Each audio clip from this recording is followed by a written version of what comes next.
말씀이 우리와 함께 날마다 만나는 성경 통독 읽기 토빗기 1장에서 3장입니다. 1장 머리글 토빗의 이야기를 적은 책.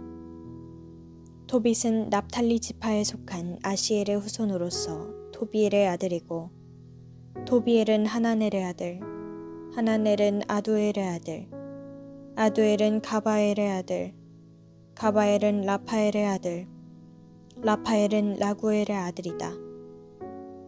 토빗은 아시리아인들의 임금 살마네세르 시대에 디스베에서 포로로 끌려갔다. 디스베는 갈릴레아 고지대 납탈리 지방의 케데스 남쪽, 곧 하초르 위 해 지는 쪽에, 그리고 포고르에서는 북쪽에 자리 잡은 곳이다. 고향에서 살 때의 토빗. 나 토빗은 평생토록 진리와 선행의 길을 걸어왔다. 나는 나와 함께 아시리아인들의 땅 니네베로 유배온 친척들과 내 민족에게 많은 자선을 베풀었다. 내가 아직 젊은 나이로 이스라엘 땅 내 고향에 살 때 나의 조상 납탈리의 온 지파가 다윗 집안과 예루살렘에서 떨어져 나갔다. 예루살렘은 이스라엘 모든 지파의 성읍 가운데에서 선택되어 이스라엘의 모든 지파가 제물을 바치는 곳이다. 거기에는 하느님의 거처로 봉헌된 성전이 모든 세대를 위하여 영원히 세워져 있었다. 나의 친척들은 모두 내 조상 납탈리 집안의 다른 사람들과 마찬가지로 이스라엘 임금 예로보암이 단에 만들어 세운 송아지에게 제물을 바치고 갈릴레아의 모든 산 위에서도 제물을 바치곤 하였다. 그러나 나만은 축제 때에 온 이스라엘을 위하여 영원한 규정에 쓰인 대로 자주 예루살렘으로 갔다. 나는 그때마다 만물과 맛배와 가축의 10분의 1과 그 해에 처음 깎은 양털을 가지고 예루살렘으로 서둘러 가서 아론의 자손 사제들에게 주어 제단에 바치게 하였다. 또 밀과 포도주와 올리브 기름과 석류와 무화과와 다른 과일들의 10분의 1을 예루살렘에서 봉직하는 레위의 자손들에게 주었다. 그리고 6해 동안 해마다 또 다른 10분의 1을 돈으로 환산하여 예루살렘으로 가지고 가서 썼다. 세 번째 10분의 1은 고아들과 과부들 그리고 이스라엘 자손들 곁에 사는 이방인들에게 주었다. 나는 새해마다 그 10분의 1을 가져다가 그들에게 주고 그것과 관련하여 모세의 법에 쓰인 규정에 따라 또 우리 아버지 토비엘의 어머니신 드보라께서 내리신 지시에 따라 그들과 함께 먹었다. 아버지께서는 나를 고아로 남겨두신 채 일찍 돌아가셨던 것이다. 어른이 되자 나는 우리 일가에서 아내를 맞아 아들을 낳고 그 이름을 토비야라고 하였다. 유배지의 토빗. 나는 포로가 되어 아시리아로 왔다. 포로가 되어 니네베로 끌려온 것이다. 이곳에서 내 친척과 동족들은 모두 이민족들의 음식을 먹었다. 그러나 나는 스스로 조심하여 이민족들의 음식을 먹지 않았다. 내가 이렇게 마음을 다하여 나의 하느님을 잊지 않았으므로 지극히 높으신 분께서는 내가 살마네세르에게서 호의와 귀염을 받도록 해주셨다. 그래서 나는 임금에게 필요한 모든 물품을 사들이는 직책을 맡게 되었다. 임금이 죽을 때까지 나는 메디아로 가서 임금을 위한 물품을 사오곤 하였다. 그때에 나는 메디아 땅에서 가브리의 동기 가바엘에게서 은 10탈렌트가 든 자루들을 맡겨두었다. 그런데 살마네세르가 죽고 그의 아들 사네립이 뒤를 이어 임금이 되자 메디아로 가는 길들이 가로막혀 나는 더 이상 메디아로 갈 수 없었다. 살마네세르 시대에 나는 내 친척과 동족들에게 많은 자선을 베풀었다. 배고픈 이들에게는 먹을 것을 주고 헐벗은 이들에게는 입을 것을 주었으며 내 백성 가운데 누가 죽어서 니네베 성 밖에 던져져 있는 것을 보면 그를 묻어주었다. 사내립이 저지른 신성모독 때문에 하늘의 임금님께서 심판을 내리실 적에 그가 유다에서 도망쳐 나와 죽인 이들도 나는 묻어주었다. 사내립이 분노를 터뜨리며 이스라엘 자손들 가운데에서 많은 사람을 죽였는데 내가 그들의 주검을 훔쳐내어 묻어주었던 것이다. 그래서 그 주검들을 사내립이 찾았지만 찾아내지 못하였다. 그때 니네베 주민들 가운데 한 사람이 임금에게 가서 내가 죽은 이들을 묻고 있다고 알렸다. 그래서 나는 몸을 숨겼다. 임금이 내 일을 알 뿐더러 나를 죽이려고 찾는다는 사실을 알아차리고 두려운 나머지 달아난 것이다. 그러자 나의 모든 재산이 몰수되었다. 내 아내 안나와 아들 토비아 외에는 하나도 남지 않고 모조리 임금의 차지가 되어버렸다. 그러나 40날도 지나지 않아 사네립의 아들 둘이 그를 죽이고 아라랏 산으로 달아났다. 그의 다른 아들 에사르핫돈이 뒤를 이어 임금이 되었는데 그가 나의 동기 하나엘의 아들 아키카르에게 나라의 모든 재정을 맡겼다. 그래서 아키카르가 모든 재정에 관한 권한을 쥐게 되었다. 그러자 아키카르가 나를 위하여 간청을 드려 나는 니네베로 돌아올 수가 있었다. 사실 아키카르는 아시리아인들의 임금 사네립의 헌작 시종장이고 옥세 책임관이었으며 행정관이고 재정관이었다. 에사르핫돈이 아키카르를 다시 임명한 것이다. 아키카르는 나의 조카로서 가까운 친족이었다. 2장 눈이 멀게 된 토빗. 에사르핫돈 시대에 나는 집으로 돌아와 내 아내 안나와 아들 토비아를 되찾게 되었다. 우리의 축제인 오순절 곧 주간절에 나를 위하여 잔치가 벌어져 나는 음식을 먹으려고 자리에 앉았다. 내 앞에 상이 놓이고 요리가 풍성하게 차려졌다. 그때 내가 아들 토비아에게 말하였다. 얘야, 가서 니네베로 끌려온 우리 동포들 가운데에서 마음을 다하여 주님을 잊지 않는 가난한 이들을 보는 대로 데려오너라. 내가 그들과 함께 음식을 먹으려고 그런다. 얘야, 내가 돌아올 때까지 기다리마. 그래서 토비아가 우리 동포들 가운데 가난한 사람들을 찾으러 나갔다. 그가 돌아와서 아버지 하고 불렀다. 내가 얘야, 나 여기 있다 하고 대답하자 그가 계속 말하였다. 아버지, 누가 우리 백성 가운데 한 사람을 살해하여 장터에 던져버렸습니다. 목 졸려 죽은 채 지금도 그대로 있습니다. 나는 잔치 음식을 맛보지도 않고 그대로 둔 채 벌떡 일어나 그 주검을 광장에서 날라다가 해가 진 다음에 묻으려고 어떤 방에 놓아두었다. 그런 다음 집에 돌아와서 몸을 씻고 슬픔에 쌓인 채 음식을 먹었다. 그때의 아모스 예언자가 베텔을 두고 한 말씀이 생각났다. 너희의 축제들은 슬픔으로 너희의 모든 노래는 애가로 바뀌리라. 나는 울었다. 그리고 해가 진 다음에 나가서 땅을 파고 그를 묻어주었다. 이웃들은 나를 비웃으며 이렇게 말하였다. 저 사람이 이제는 두렵지가 않은 모양이지. 전에도 저런 일 때문에 사형감으로 수배되어 달아난 적이 있는데 또 저렇게 죽은 이들을 묻는구먼.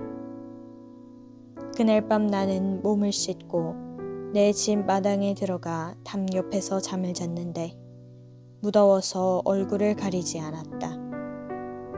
내 머리 위 담에 참새들이 있다는 것을 나는 알지 못하였다.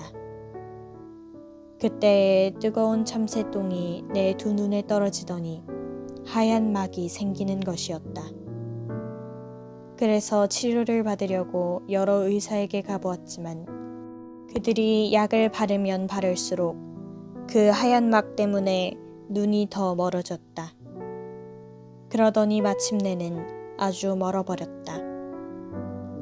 나는 4해 동안 시력을 잃은 채 지냈다. 내 친척들이 모두 나 때문에 슬퍼하고 아키카르는 엘리마이스로 갈 때까지 나를 2해 동안 돌보아 주었다. 그때 내 아내 안나는 여자들이 하는 일에 품을 팔았다. 아내가 물건을 만들어 주인들에게 보내면 주인들이 품삯을 주곤 하였다. 디스트로스 달 초 1의 날에 아내는 자기가 짜던 옷감을 잘라서 주인들에게 보냈다. 그러자 그들은 품삯을 다 줄 뿐만 아니라 집에서 쓰라고 새끼 염소 1마리도 주었다. 내가 있는 곳으로 아내가 들어올 때에 그 새끼 염소가 울기 시작하였다. 그래서 내가 아내를 불러 말하였다. 그 새끼 염소는 어디서 난 거요? 혹시 훔친 것 아니오? 주인들한테 돌려주시오. 우리에게는 훔친 것을 먹을 권리가 없소. 아내가 나에게 이것은 품삯 외에 선물로 받은 것이에요 하고 말하였지만 나는 아내를 믿지 못하여 그 새끼 염소를 주인들에게 돌려주라고 다시 말하면서 그 일로 아내에게 얼굴을 붉혔다. 그러자 아내가 말하였다. 당신의 그 자선들로 얻은 게 뭐죠? 당신의 그 선행들로 얻은 게 뭐죠? 그것으로 당신이 무엇을 얻었는지 다들 알고 있어요. 3장 도빗의 기도. 나는 마음이 몹시 괴로워 탄식하며 울었다. 그리고 탄식 속에서 기도하기 시작하였다. 주님, 당신께서는 의로우십니다.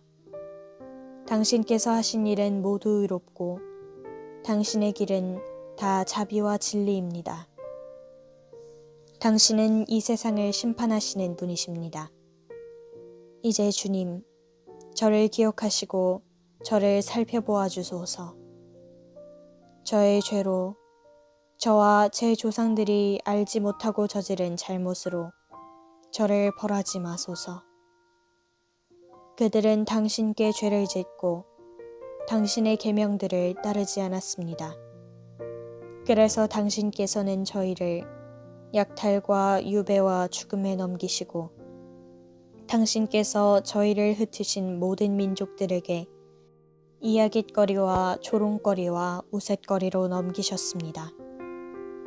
저의 죄에 따라 저를 다루실 적에 내리신 당신의 그 많은 판결들은 다 참되십니다.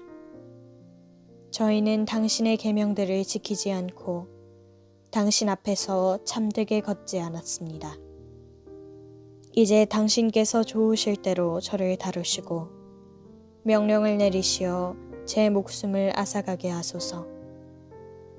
그리하여 제가 이 땅에서 벗어나 흙이 되게 하소서. 저에게는 사는 것보다 죽는 것이 낫습니다. 제가 당치 않은 모욕의 말을 들어야 하고 슬픔이 너무나 크기 때문입니다. 주님, 명령을 내리시어 제가 이 곤궁에서 벗어나게 하소서. 제가 이곳에서 벗어나 영원한 곳으로 들게 하소서.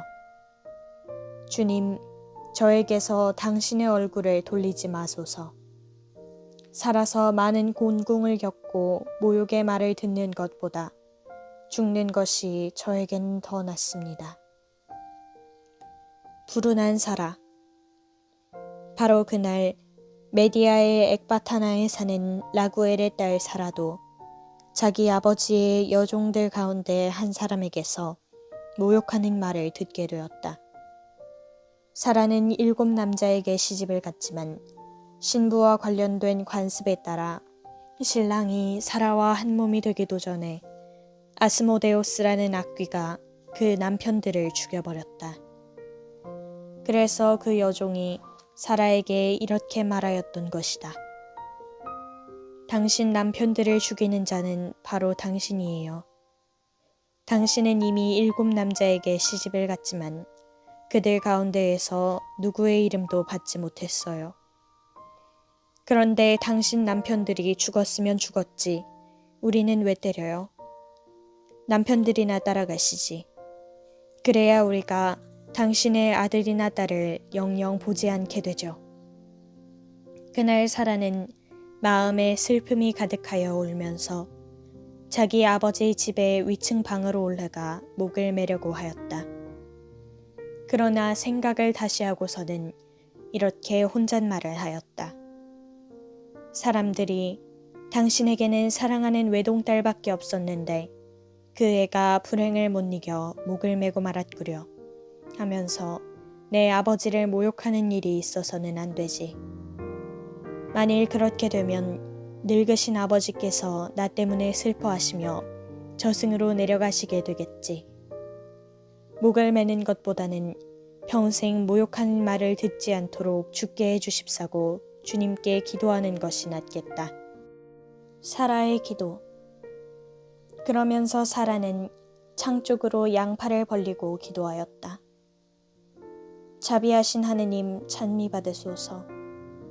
당신의 이름은 영원히 찬미받으소서.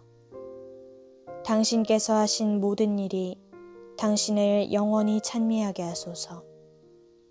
이제 저는 당신께 제 얼굴과 눈을 들어 올립니다. 분부를 내리시어 제가 이 땅에서 벗어나 다시는 모욕하는 말을 듣지 않게 하소서. 주님, 당신께서는 아십니다. 제가 남자에게 조금도 더럽혀지지 않고 깨끗함을, 제가 이 유배의 땅에서 제 이름이나 제 아버지의 이름을 더럽힌 적이 없음을, 저는 제 아버지에게 하나뿐인 자식입니다. 제 아버지에게는 대를 이을 다른 아이가 없습니다. 아버지에게는 저를 아내로 맞아들일 가까운 친족도 일가부치도 없습니다. 저는 이미 남편을 7이나 잃었습니다. 제가 더 살 이유가 어디에 있겠습니까?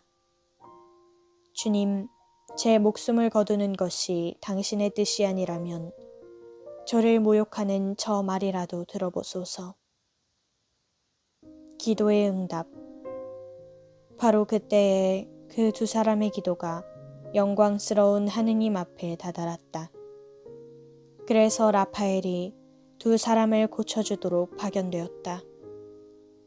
곧 토빗에게는 그의 눈에서 하얀 막을 벗겨 그 눈으로 하느님의 빛을 보게 해주는 것이고, 라구엘의 딸 사라에게는 토빗의 아들 토비아의 아내가 되게 해주고, 또 아스모데우스라는 악귀를 내쫓아주는 것이었다.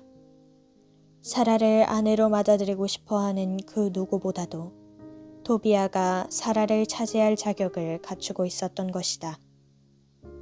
바로 그때 토빗이 마당에서 집으로 들어가고 라구엘의 딸 사라도 위층 방에서 내려갔다.